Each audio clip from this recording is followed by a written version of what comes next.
Full disclosure, I am not the biggest fan of Joker. I thought it was a pretty decent movie. I certainly didn't think it was this profound masterpiece highlighting the effects of abuse and mental illness in our society. And to be honest, I wasn't particularly interested in a sequel, but I'll admit, that first teaser trailer had me. Hook, line, and sinker. And unfortunately, this is one of those instances where the trailer for a movie is so damn good that it outshines the actual film it's attempting to promote. Like, subscribe, comment down below, and tell a friend. If you're new, check out the channel and let me know what you think. Let's dive into Joker, Folie.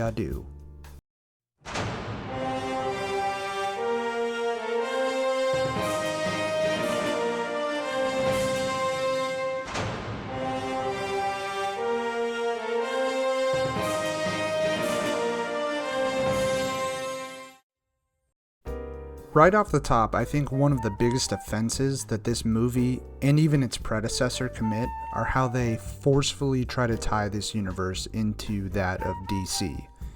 I get it, Phillips signed up with Warner to do a DC movie, but at some point during the writing process of Joker, you'd hope someone would have said, does this have to be a comic book movie?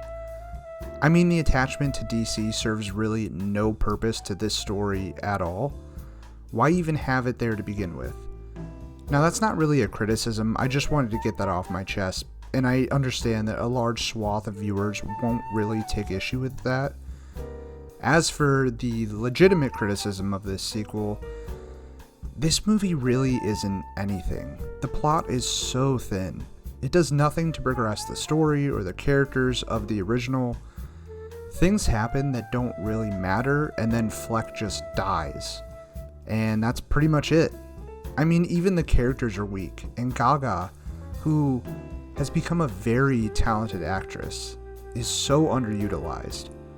She spends the whole movie manipulating Fleck, and you never really understand why. She's just as crazy as him, I suppose. And then she just leaves him high and dry. And that's it. That's pretty much her whole role. Outside of the musical dream sequences, they don't even share that much screen time together in the portions that are based in actual reality. We spend the majority of the runtime with Arthur imagining these elaborate musical numbers alongside Harley, or in this movie she's called Lee.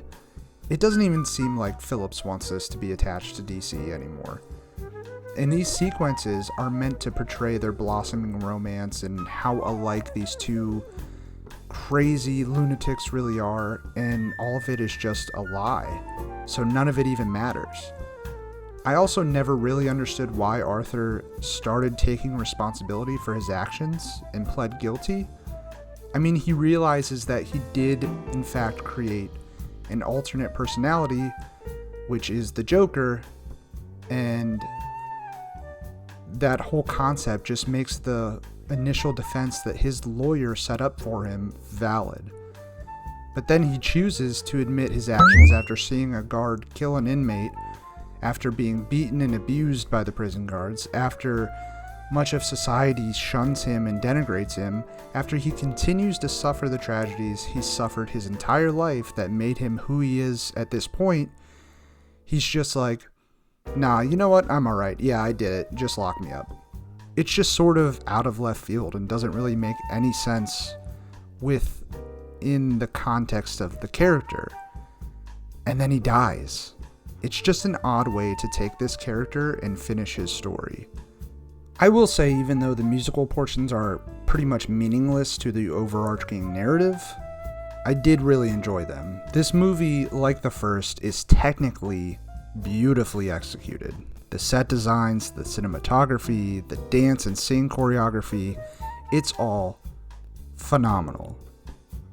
It's just such a massive disappointment that all of that is just pretty much wasted because it's attached to such a lackluster narrative. I was looking forward to this movie because, as I said, I thought the trailers were incredible. And the narrative they put on display was a love story where two tortured souls fall madly in love and sing and dance and kill their way to the top. I was totally in for that. But that's not what this movie was, at all. The marketing was a complete hoax.